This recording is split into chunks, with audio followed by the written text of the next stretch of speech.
on tomorrow's U.S. Open getting kicked off.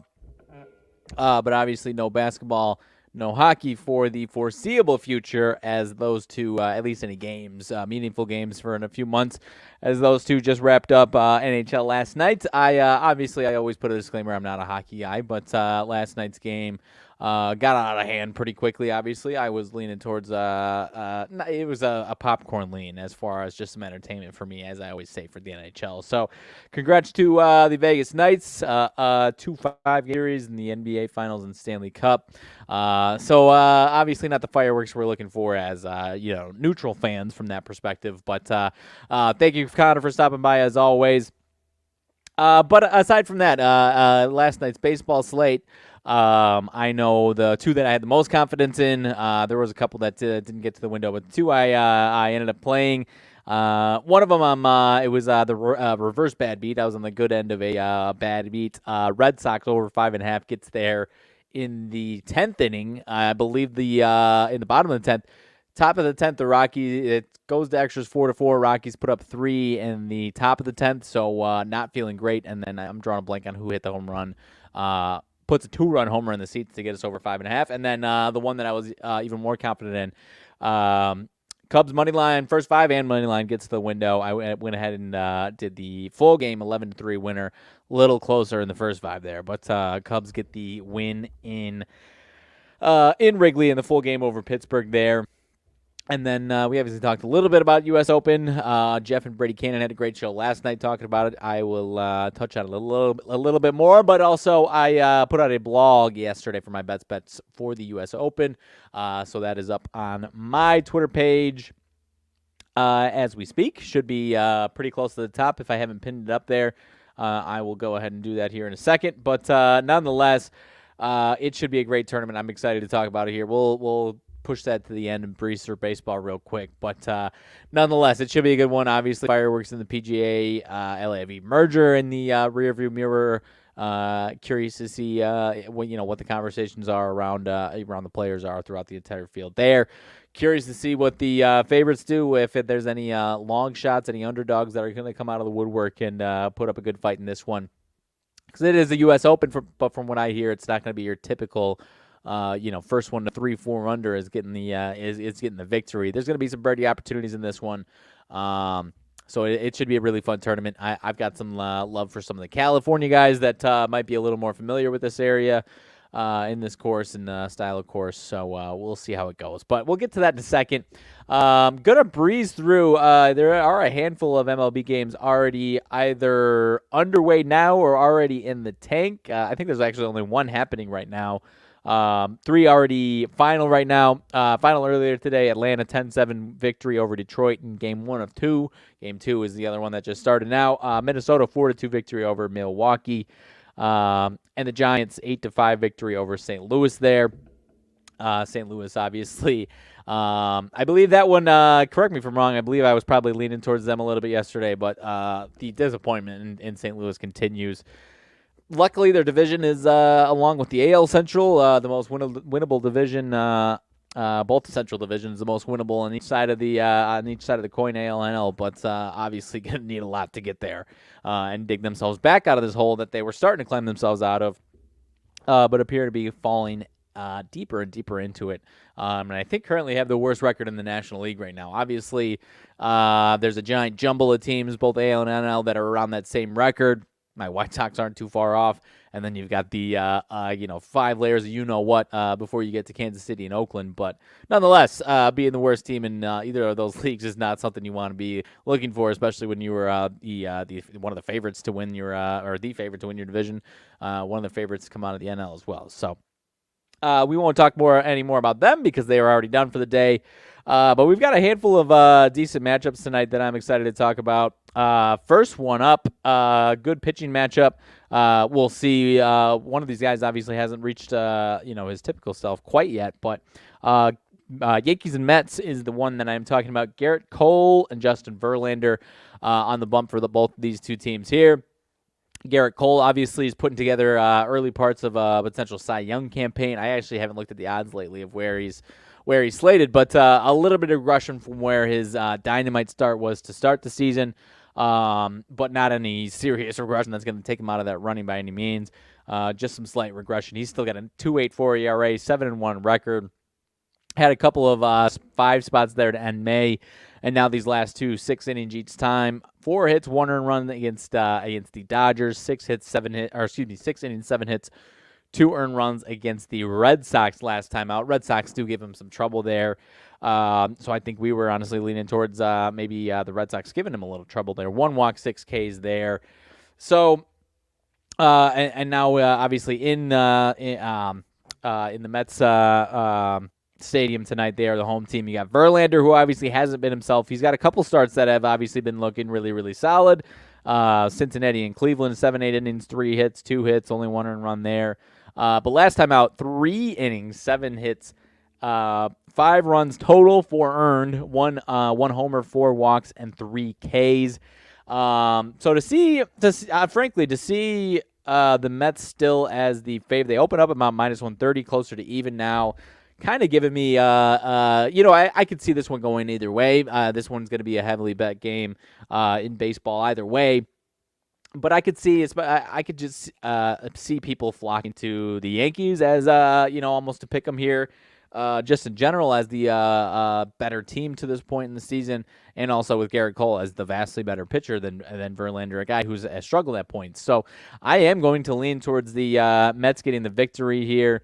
The first 5, I'll put at a coin flip. It could go either way here, but I could see almost kind of suggesting the back ends here is going to be what the Mets end up prevailing on here. So I'm going to lean towards the Mets. It could be a 3-2 type game like that Cole start was last time against the Red Sox, but does not seem like the easiest free money here for Gerrit Cole and the Yankees. I would have respected if they opened up about -130 with him on the mound.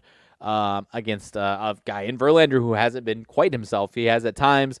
So I don't know if you're going to get 100% Cy Verlander or not, but you could get some Cole regression. But I am going to lean towards the Mets bouncing back after the loss yesterday. They obviously haven't been playing great ball these last week or two here. Lost the series in Pittsburgh this past weekend. So I'm going to get them. I have them bouncing back today and getting the win over Gerrit Cole and the Yankees. Not sure if I'll actually play anything in this one, but that is definitely where I'm leaning with that one. Let's see. Next one up is Toronto and Baltimore. This one's an interesting one. I at the end of the day, if I'm doing anything, this might be a popcorn one. You obviously hear Jeff and I whenever we talk together about Berríos quite a bit here for the Blue Jays. Jose Berríos, if you remember, was in Minnesota not too long ago, and now these last 2-3 years has been in Toronto. Very, very much a hit-or-miss guy, and quite frankly, to his credit, the last 6-7 starts, he's been 3 earned runs or less. He's been one of the better stretches he's had in a long time, frankly. So when he's on, he's on. At some point, it's going to come to a screeching halt, though, and he's going to be that guy that's given up, early May, 11 hits on 5 runs. So I'm not saying that we're going to get the full ugly regression from Berríos, but I'm kind of at a point where that's what a little bit of what I'm expecting here. As far as who wins this game, though, as far as Bradish is concerned, he's also a hit or miss in his own right. 3 earned runs last time out. Would not surprise me if you're getting much of the same there. Orioles did win this one yesterday, 11-6. They are winning a handful of games in a row now. So I'm going to lean towards – I don't know who I'm leaning towards in this game, if I'm being totally honest with you. I will lean towards maybe some runs happening in this game and maybe a game over. I'm not typically a guy that bets full game totals necessarily, and I don't know that I am again tonight. Like I said, this one's a little more popcorny. But I could see this one being a 5-4 type game. So I do think it's going to be right around that total. There could be some runs scored. Maybe one of these guys is good, but I am expecting some regression out of potentially both these guys here, but not necessarily in the 6-7 run variety each way. But this is a tough one to crack, if I'm being totally honest with you. And I'm certainly not riding the Berríos train after he's put 6-7 really solid, either quality or very good starts in a row. Certainly not jumping on that train now. And it's at the point where the numbers don't scream at me enough to jump into it tonight. But it's at a point where I'm almost fade Berríos until the ugly start does come. So I'm probably staying away from it tonight. Hopefully for my sake and what I'm talking about, he's not too bad tonight. And then next time out, we start to jump in the fade Barrios train, expecting that regression to come. So that is what I'm watching for in that one is the regression from Barrios. If it doesn't happen, probably going to see me next time out for Barrios, fading away on him, and expecting some big regression next time out.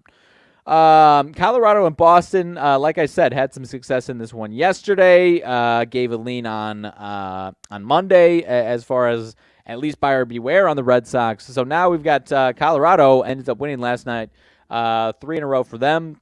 Sunday in San Diego, at home against San Diego, and now rolling it in 2 here against Boston, 4-3 and 7-6. So very competitive games last night. Like I said, actually I think both games going extra innings, if I'm not mistaken. But you've got Gomber and Whitlock tonight for both of these two teams here. As far as Gomber, obviously, if you've you're someone who likes to jump into these Rockies games, you're familiar with Gomber. He is a very, very hit or miss guy. Last time out, 11 hits, 7 runs allowed against the Padres, 3 bombs. So I really don't know what to expect out of him. He's been a 7.57 ERA guy. As far as Whitlock is concerned, he is coming off a really nice start for the most part. 6 1/3 innings, 7 hits, 2 runs allowed, only one of them earned. Home run there, 1 walk and 6 Ks. He's been kind of a back-and-forth guy for the most part here. Bad start, good start, bad start, good start, bad start, good start. So if you're riding that trend, if you've been watching him closely, I'm not saying that happens. The total is at 10, so kind of saying this could be a fun one to watch if you like offense. So unless you're getting into this one for some entertainment, I certainly am not paying a tax on the Red Sox. You're not getting them plus money to win by the run line, which we don't like taking the home team anyways. But at the end of the day, this one seems like if you're doing anything, throw the over up there for 10 and hope you get an electric 8-9 game or something like that. That's what I would say. But at the end of the day, I don't know if I'm even interested in touching this one, even from an entertainment standpoint. Both these guys could be good. One of them could be good. One of them could be great. You could get a unconscious Gomber start. Who knows? I'm going to stay far away from it there. I'm going to skip over the Angels in Texas. I'm still not getting much of a feel for Heaney there. Going to skip over Pittsburgh and Chicago. Got the win on the Cubs yesterday. Going to kind of take our money and run. But also, as far as Pittsburgh's pitcher, this is his major. He's a 27-year-old making his major league debut. Osvaldo Bido. So I don't know what to expect out of him. I have no idea, and I don't typically like getting into debuts. Drew Smyly has actually been really solid for the Cubs this year. He's been one of these guys that I've been kind of expecting some regression from, and it has come into certain spots. The last 2, 7 hits, 3 runs allowed both times out. So that kind of is, as far as giving up hits there, the last 3 times, 7 hits allowed in each of them. Maybe he's due to kind of turn it around a little bit and cut down on those hits tonight. So I am just staying far, far away from that one altogether. Cincinnati and Kansas City. This has just been a goofy series with the pricing altogether. 5-4 wins on Monday and Tuesday for Cincinnati. And these lines have been trying to predict trying to get you enticed into taking the Reds. And if you have taken them the last 2 days, good on you. Kind of suggesting, though, they're just kind of dropping a dinglet there because at some point the Royals are going to win a game, and they're probably going to catch a nice bag on anyone who's been fading them. They've got 8 losses in a row, so I am certainly not trying to get in front of that train. One of the spots to look at if you'd like talking like the spots. Wait for the Royals to win it. Jeff Dawson always talks about it, and he's gotten me onto it as far as, in a lot of cases, these losing streaks especially. Wait for a team like this to win that first one, and they'll typically win a couple in a row. So that is what I'm waiting for as far as the old Kansas City Royals is concerned. I don't hate their chances tonight. I've talked about this Ben Lively here for the Reds, 31-year-old. Had 5 solid starts under his belt to start, and now these last 2, 5 earned runs and 7 earned runs allowed. So it's a mixed bag of what you're going to get here tonight. Daniel Lynch for the Royals has been this is actually start number 4 for him, so I really don't know what you're going to get from him either. So just stay away from the Reds and Royals. Not a game where you should be trying to get cute with that one at all. Nationals and Houston is a big number there. Josiah Gray actually hasn't been bad there for the Nationals, and my guy Framber Valdez A little bit of regression last time out. 4 walks was the reason they got into trouble. Only 4 hits over 5 innings, but gave up 3 earned runs on those walks. So I would expect him to be a lot better, and I think that's why you're seeing this line where it is. He's been a guy when he's due for a bounce back and he gets rolling. He's been as good as anybody. 6-5 is his record is obviously not doing him much of a service as far as All-Star and Cy Young debate and conversation. But in my opinion, if he keeps going the way he's going, I truly believe he deserves more consideration for something like that.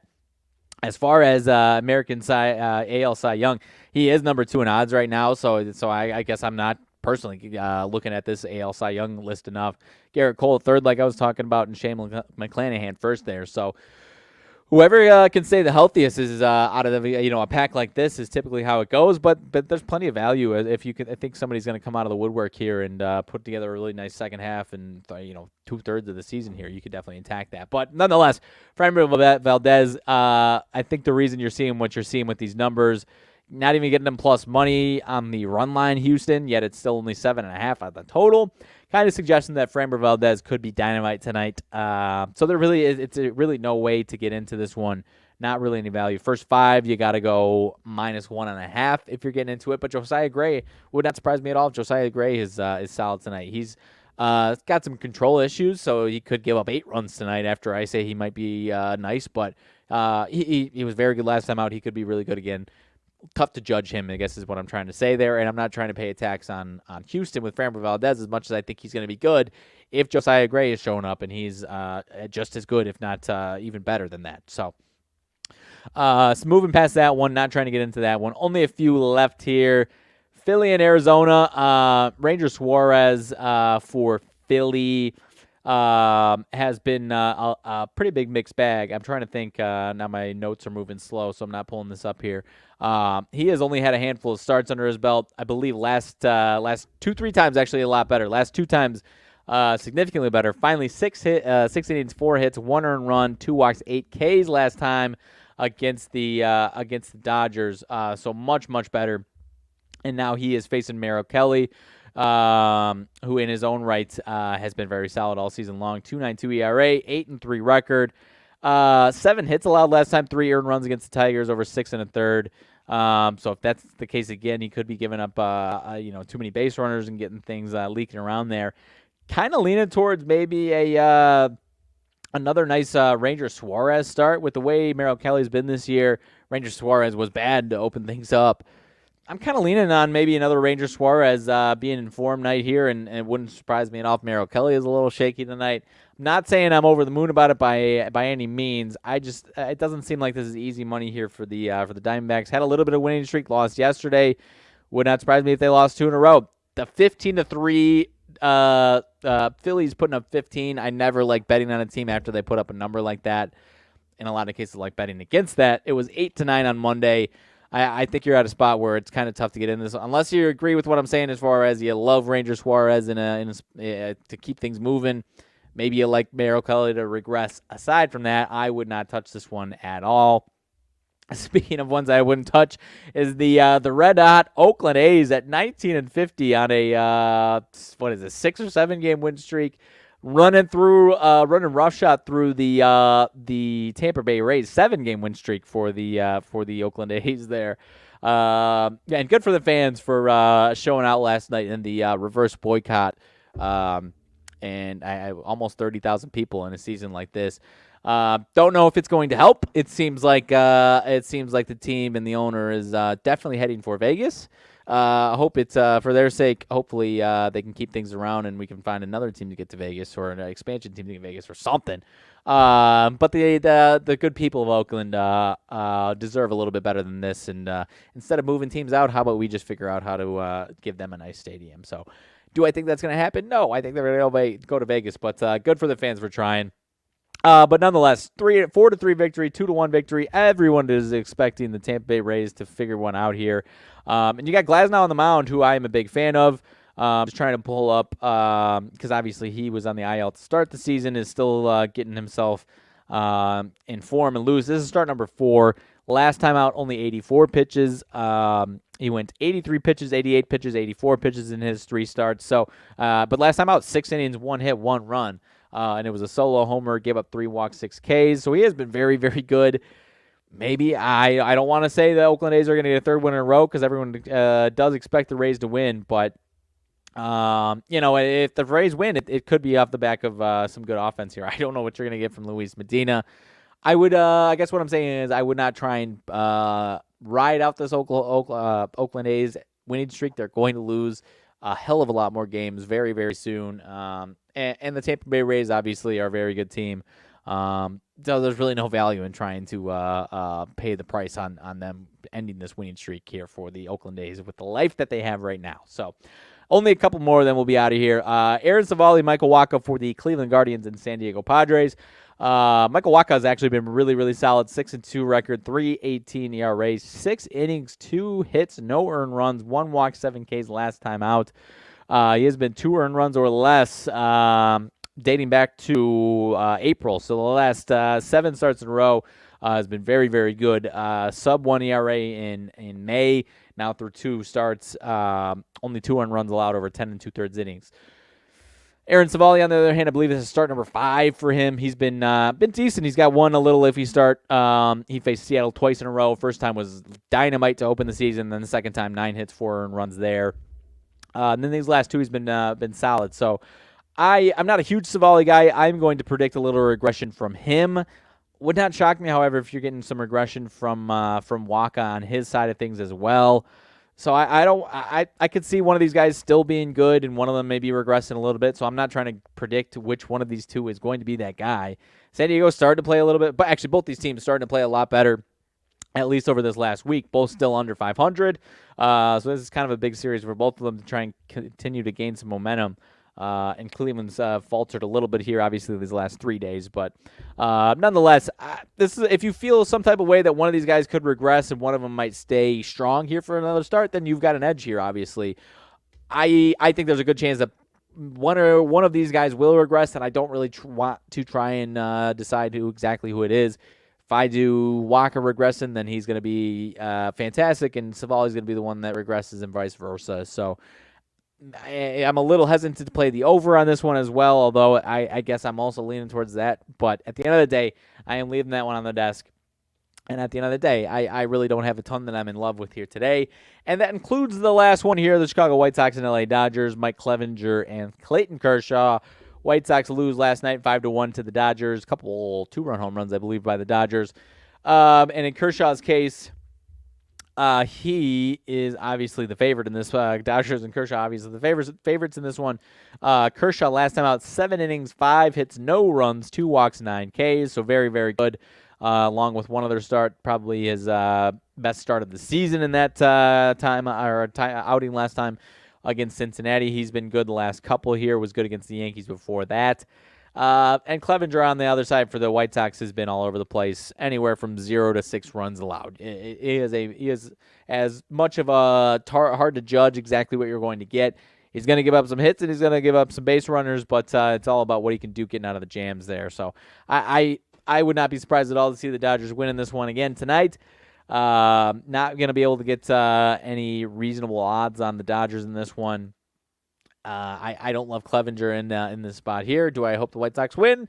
Obviously, but I don't really know what to expect out of this one. White Sox, obviously, the last 5, 1-4 in their last 5 after a really nice stretch. Couple of blown 9th inning leads. Lost yesterday, heading out west to LA tomorrow, last night.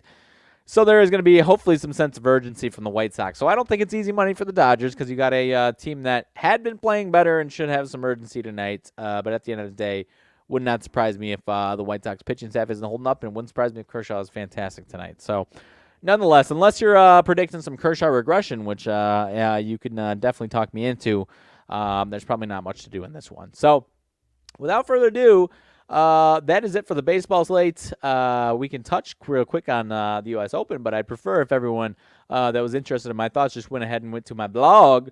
I got a couple California guys that I got going on tonight, tomorrow.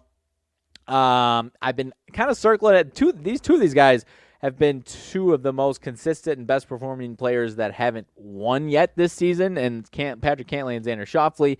Obviously, Patrick Cantlay is not the most exciting person in general, not the most exciting pick, but he's been really close in form. A couple of the spots that he's been in contention with and he's floundered. It's just been a rough fourth round day, so I think that taste is going to be out of his mouth, and I think he's going to be ready to get that behind him.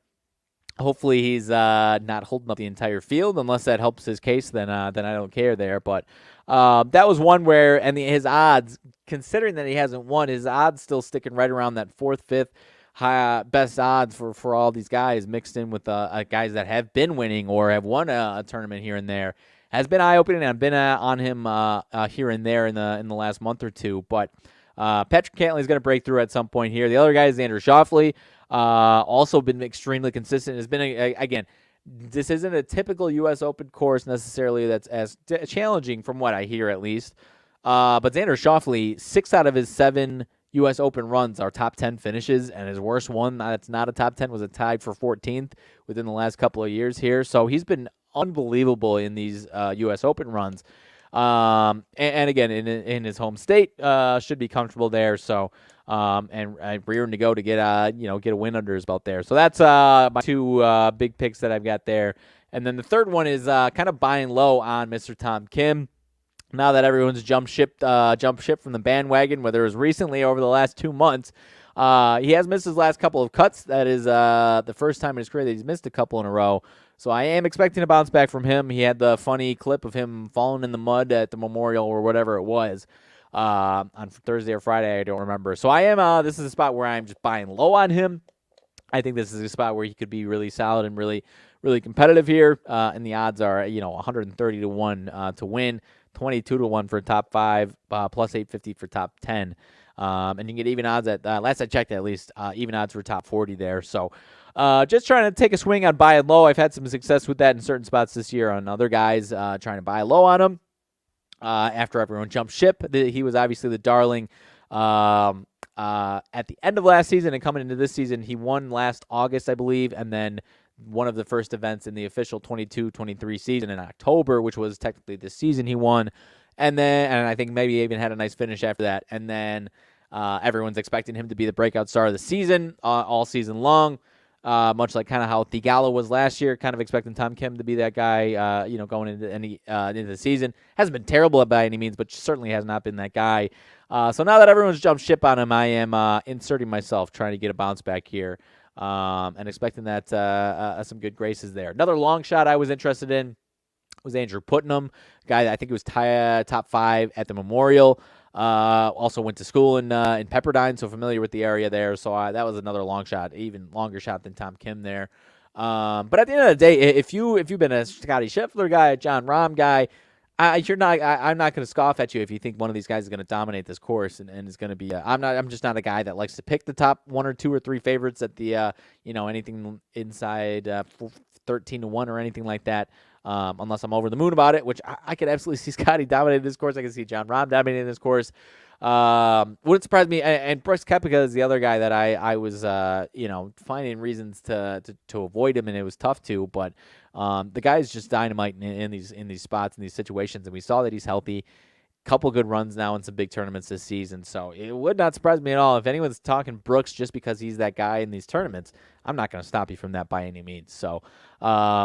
And I would be surprised if I put in a little side wager on him to win the whole thing as well in my own right. So that is just some quick thoughts. Again, go ahead and get my full thoughts in my blog. I believe I pinned it to my Twitter page there, or go to East Coast Sports Investors website to get that one there. But aside from that, thank you all for stopping by. Let's have some fun, not only tonight in baseball, but all weekend long on golf. Stay tuned. Like I said, if we get to Saturday and I say, so-and-so, I love what I'm seeing from so-and-so, or love the odds that I'm seeing on so-and-so, I'll throw that in probably on my blog thread that I posted on Twitter there. So stay tuned as far as the rest of the weekend is concerned, Saturday, Sunday, for any additional golf thoughts on the U.S. Open. But aside from that, thank you all for stopping by. I am actually, this is it for me for the week because I'm not going to be available the next 2 days. I'm moving into a new apartment, so got some moving days. So I got some big things coming. But you will not see me tomorrow or the rest of the weekend. So like I said, we'll be active watching golf, so stay tuned. So hope everyone has a great handful of days here in a row and some winning days as well. So thank you for stopping by. Thank you, Con, for hopping in the chat. Appreciate your support there. So thank y'all, and I will go ahead and get on out of here tonight.